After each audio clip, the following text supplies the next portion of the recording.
Well, every Christian tradition has different things that it does, different ways that certain things are implemented, and there's similarities across. But in the Church of the Nazarene, there's a specific way in which somebody goes through the journey of ordination. And it starts with kind of an educational process. That's where it begins. And you have different classes you have to take. And most of them are somewhat flexible, like you have to take so many Old Testament classes and so many New Testament classes. But then you also have like Doctrine of Holiness or History, Mission, Polity of the Church of the Nazarene, which I'm sure that just title bored you. But then there's also, you have to have ministry experience. You have to be at a church for up to at least 3 years, usually it's more than that, before you can actually move and progress in the ordination process. But it's both a fun and intense process. And I'm thinking back of my experience through that, and I'm part of the district credentialing process now. And there's, like I said, there's a lot of fun and a lot of anxiety and hard work that gets taken into that. But part of it, we think of our experiences. We think of what we have gone through and where we started and where we ended up. And there's times along the way where we encounter surprises or unexpected things.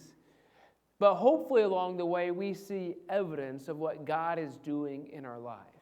And we're going to be talking about the concept of evidence today, particularly with the disciples and Jesus. We're going to be in Luke chapter 24. And we see that Jesus is going to start presenting evidence to the disciples that he is alive. Because last week we stopped at Luke chapter 4, verse 12, and all that's happened at this point is the tomb is empty. Nobody's encountered the risen Savior yet. And now from 13 to 34, verse 13 to 34, we see Jesus has an encounter with these two men on the road to Emmaus, and we'll get to them in just a moment. But in the early church, they had to figure out what this meant.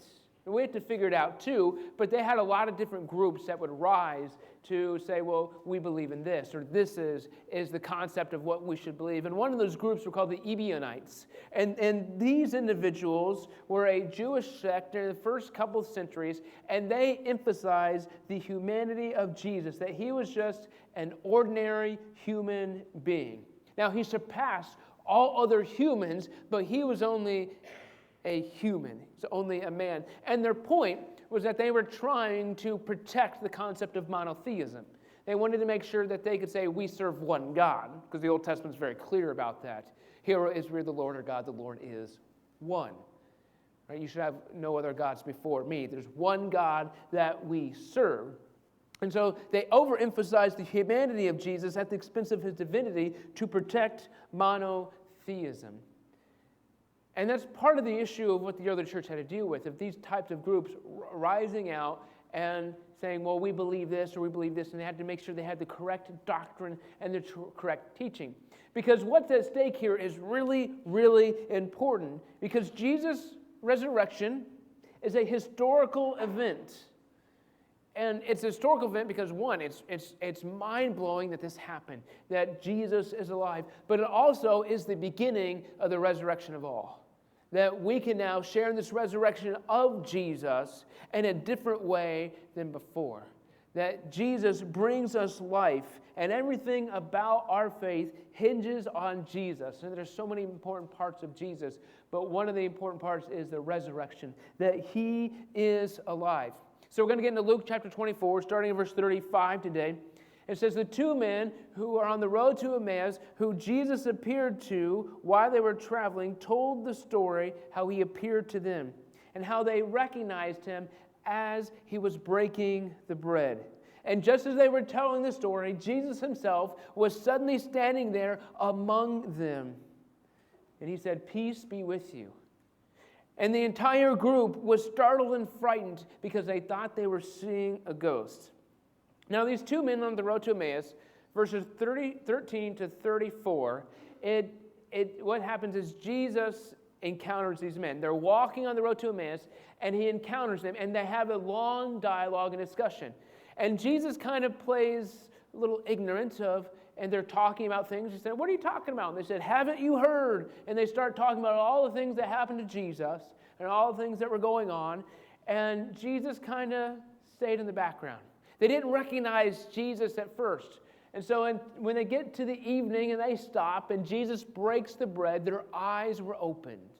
Now, when their eyes were opened, it's Jesus. We got to go tell people that we encountered Jesus. We heard the women say that the tomb was empty. Here's Jesus. We got to go tell people that Jesus is alive. And so they go to find the disciples. Now, there's two things that are important to note about that. First, Emmaus is the opposite direction of Galilee. Jesus told his disciples to wait for me in Galilee. So they left Jerusalem, went the opposite direction of where Jesus called them to go. Another thing that's important about it is it's likely that these two men went to Galilee from Emmaus at night, which is really dangerous. Some of you don't like driving at night now because it's hard to see. But in this time, traveling at night was extra dangerous because there are people you couldn't trust. You could be overtaken by thieves or bandits. And so they took the risk by traveling at night to go find the other disciples. So they're telling the story, and I imagine they were very excited, a little confused, to tell the story. And they're telling the story, and all of a sudden Jesus interrupts. And if I was those guys, I'd say, Jesus, give us like 2 minutes. This is a really good story. I want to finish my story. But Jesus interrupts, and all of a sudden Jesus is there. What a mind-blowing experience. And make sure we recognize there's no filter for the two men from Emmaus, the disciples, whoever else was there. There's no filter for them to really understand what's happening. This is crazy. Right? Now, if you've grown up in the church, this is normal to you. You know this story. You know Jesus rose from the grave. You know these things. And so we get used to it. But make sure we take a step back to see how crazy this is. Because they all saw Jesus arrested. They saw him tortured. They saw him crucified. They saw him die. They saw him laid in the tomb. And all of a sudden, Jesus is alive. And he shares with them a normal greeting. It says, peace be with you. If we know a Hebrew word, you may know the word shalom, peace. It's common, and he was just saying a common phrase that they would recognize. And so Jesus is there among them. And the only way they can think to describe it is that it's a ghost. I mean, how else would we describe it? We literally saw this person die. There's no way they could be alive, and now they are alive. They're unsure what's happened. We see they're startled and they're frightened. Now, we would affirm, and Jesus is going to get to this point, that Jesus is not a hallucination. He's not a phantom in this moment. He's not a ghost as they thought. He is real, he is alive, and the resurrection is true. That Jesus is alive, not just partially, not mostly, not just in a way we can't fully comprehend. He is alive completely, 100%. Now, we try to reason these types of things away of what changed, of how can we get to Jesus? How is Jesus alive? We try to figure it out scientifically, but we can't. Now, and sometimes what we do is we try to create our own narrative, which is what the religious leaders did. In Matthew 28, verse 11 through 15, the religious leaders find that they hear Jesus is alive, and so they go to the soldier who was in charge of guarding the tomb, and they bribe the soldier to say the disciples came and stole the body, and they say, we'll take care of your boss. We'll take care of those in charge so you don't have to worry about it. Because they wanted to control the narrative. They wanted to create a fake narrative. They wanted to be able to say that Jesus wasn't alive. Now, sometimes what we do is we can create whole systems. You know, the early church, again, had to deal with this a lot. And so they had the Ebionites that we talked about, but they also had this philosophy called Docetism. And what this was is that when Jesus came to earth, he only appeared to be human.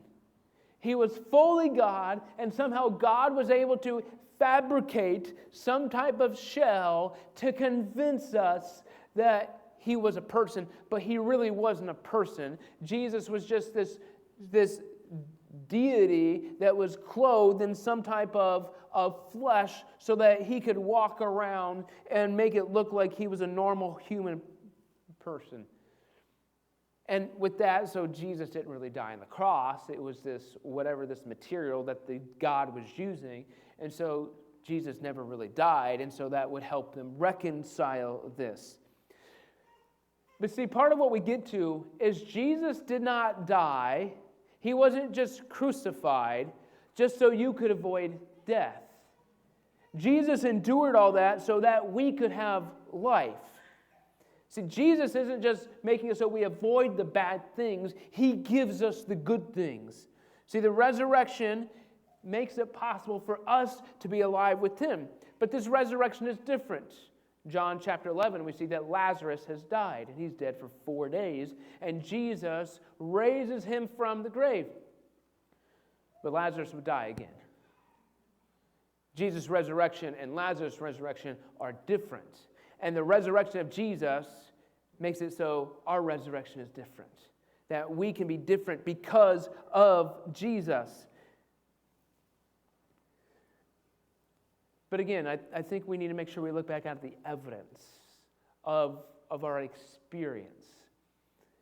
See, I come back to the ordination process, the ordination journey.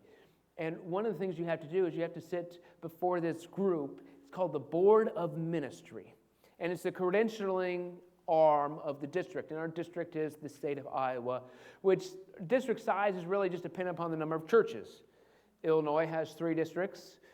Iowa has 1 district.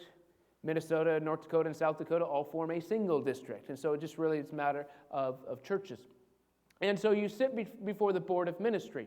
But before you even get there, you have to get what's called a local license. And the local license is issued by the local church board.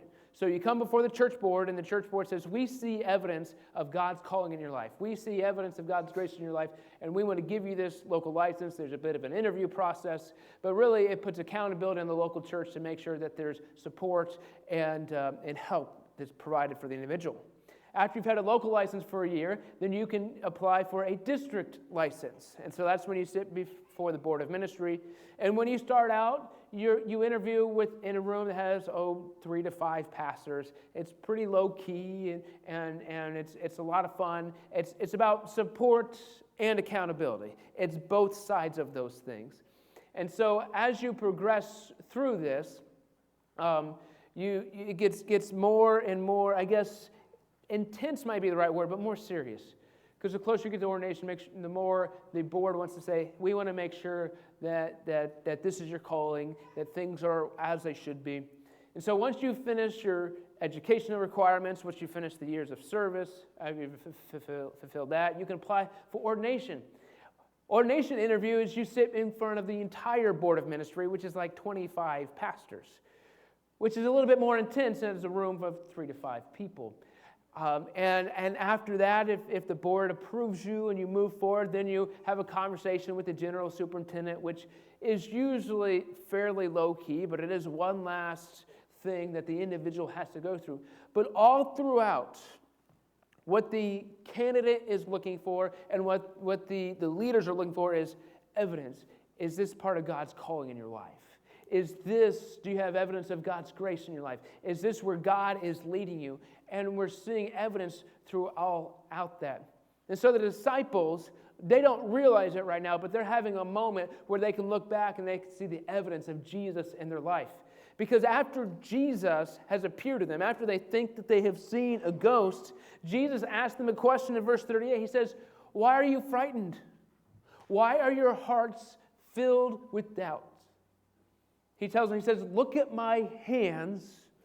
Look at my feet. You can see that it's really me. And he challenges them. He says, touch me and make sure that I am not a ghost. For a ghost doesn't have a body. As you can see, I clearly do. And as Jesus spoke, he showed them his hands and his feet.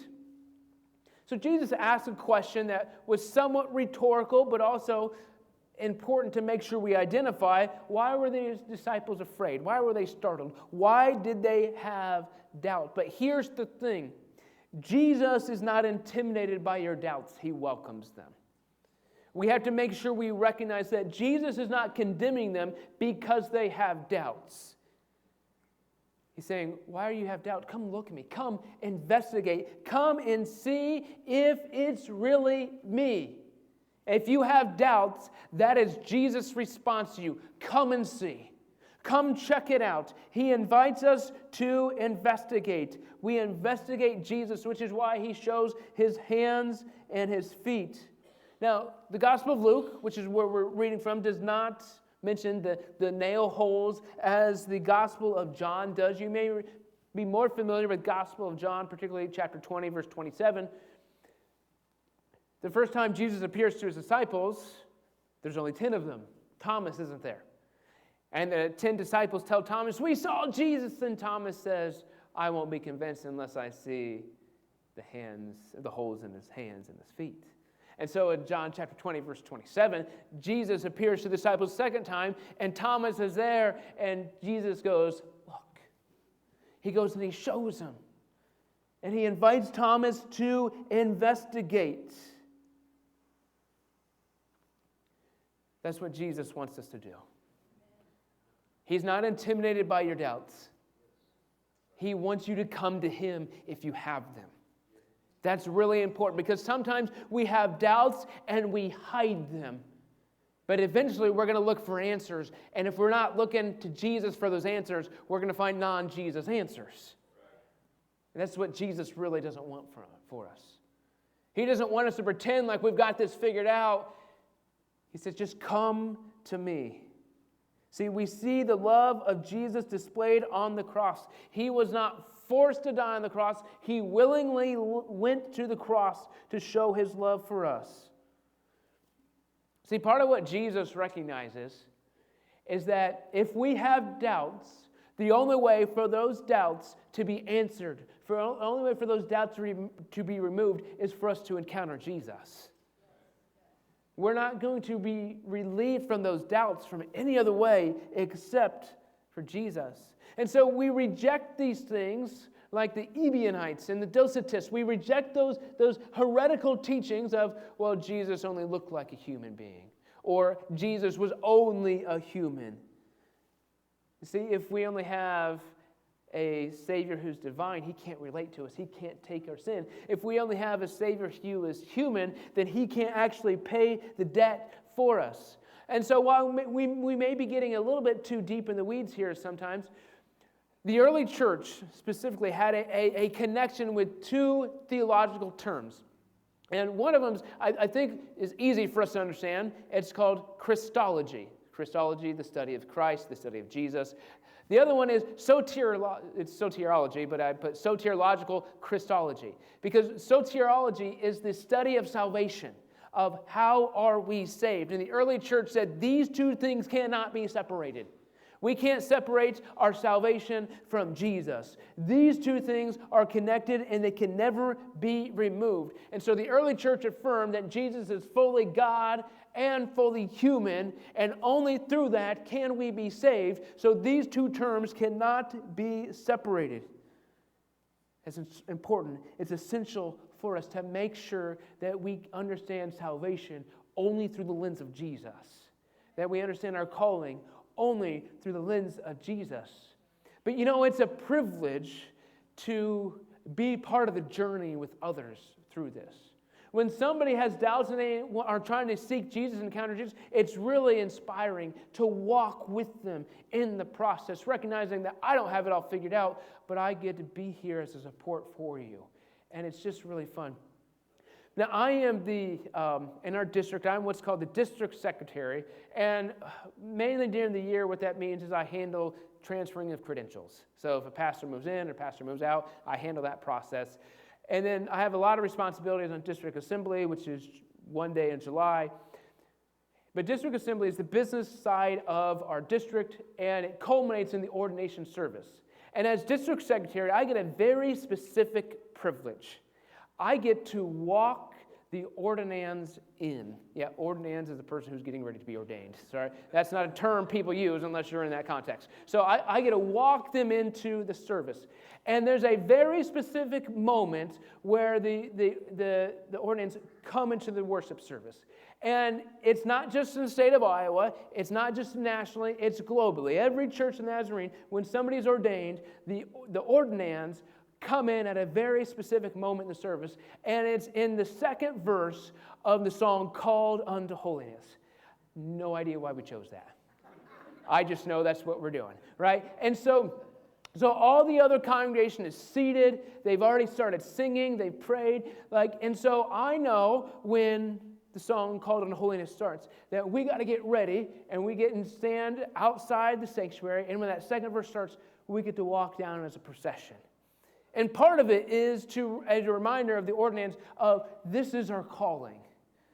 We are calling people to holiness. We're calling people to life change in Jesus. We're calling people to this, and we come and we sit in the front row, and it's just kind of a really unique experience to be able to walk with those candidates in that moment.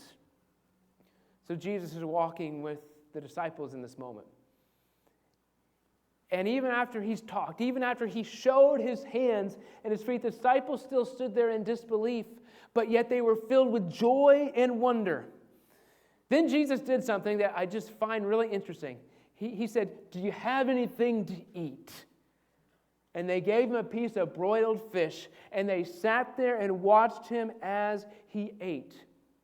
So as you can imagine, the disciples are petrified. They are not sure what to do. They are consumed by confusion. They couldn't process it all. And so I think they had a petrified joy. Almost like they weren't sure if they could believe it or trust it yet. Jesus is alive. He's here. Is this really happening? And then Jesus asked them for a piece of fish. What an interesting moment. He asked for food. Now, part of this is Jesus is human. And in order to be human, he has to get hungry. He has to need nourishment. Right? And now this is right after the resurrection. But Jesus stays with his disciples for several weeks. And so it's not like he just didn't need food anymore. Like he still needed physical nourishment. And part of what we see is that his resurrection is not just spiritual. It's physical as well. There's both sides of that. Because what we tend to do is we tend to think of concepts of like heaven and the afterlife and all those things as a mystical, spiritual existence, which it is, but it's also physical. Because if we take out the physical side of things, we've done a couple things. First off, we recognize when God created it was good. And God is coming to restore and redeem all of creation, not just the spiritual side of things. We also recognize that if we only emphasize the spiritual side of things and neglect the physical, we're actually no longer being Christians anymore. We're actually being Greek philosophers from like Plato, right? That comes from them, not from Jesus, not from the church. And so it's both physical and spiritual. But I always wondered what was going through Jesus' mind as he's sitting there eating. Because he's eating, and the text says they watched him. They're kind of just like you've gone to the zoo before, and you've just watched things, right? Right? Now, a little different here, a little tongue-in-cheek with that, but the disciples are just watching Jesus. I almost get a sense as though there was like some awkward silence happening here. And I wonder if Jesus thought it was hilarious.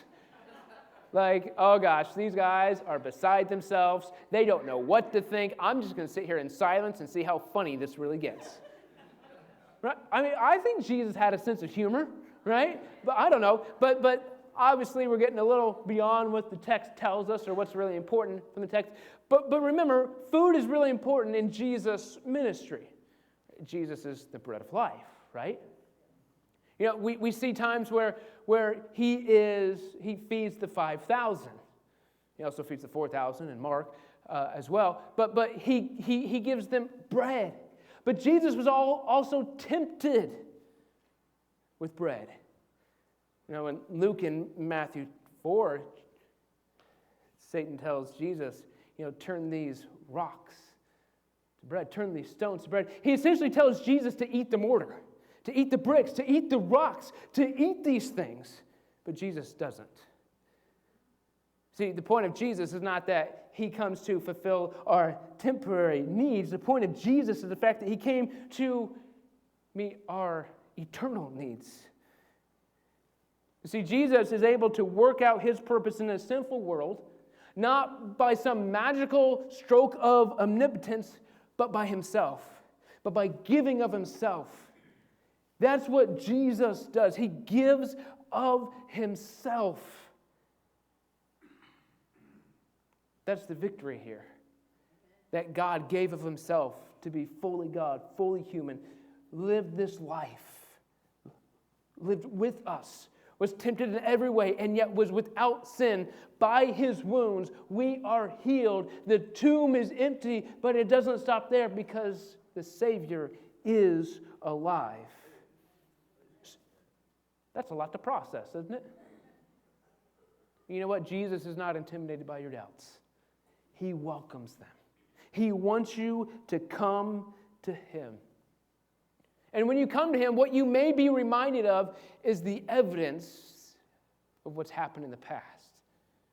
You know, when the women encountered the empty tomb, the two men that they encountered there with dazzling clothes said, "Remember what he told you in Galilee, that the Son of Man would be betrayed into the hands of sinful men, would be crucified, and on the third day he would rise again." And then they remembered that these two men on the road to Emmaus were telling Jesus all about the things that happened to Jesus without recognizing it was Jesus. But when he broke the bread, they remembered. See, when we come to Jesus and we have Jesus encounters, what often happens, well, we can have new encounters that are awesome, but we also can remember what happened, what Jesus has done in the past. And I remember my ordination. I remember sitting in the back room with, Hannah was there, of course. The district secretary was Ed Heck. And there were two other people being ordained that day, Kyan Glenn, who I was his RA at Olivet, but that's neither here nor there, and then Derek Deal. And I remember we walked up that front aisle. And we sat in the front, and we had the worship service. We sang the songs. We had the message. We had all these things. And then at the conclusion of the service, we get up, and Dr. Jerry Porter was the general superintendent who ordained us. And that was 10 years ago. And I'm getting old to think about that. But the fact of the matter is, just remembering that moment. It was 10 years ago yesterday that it happened. And it was just like, man, look what God has brought me through. And you know, one of the great things is that God works through our imperfection. God works through our mistakes. God works through when we don't do things the way we should do, but God works through us. That if we submit to him, he works. And so the point is not to look back and say how good we are, but to look back and say how good God is and what God is calling us to. So who is this God that we are seeking? Because sometimes I think what happens is we get to this point and we're just not sure how we're not sure how it's going to turn out. We're not sure how God is going to work out his purposes among us. And it reminds me of what Israel experienced, what God's people experienced. See, the Assyrians and Babylonians defeated Jerusalem and deported them. And they spent a few generations away from the promised land. And after 70 years, God brought them back. And you see the books of Ezra and Nehemiah, that they were able to rebuild the temple. And it was a glorious moment. But that second temple paled in comparison to the first temple. The size and majesty just wasn't the same.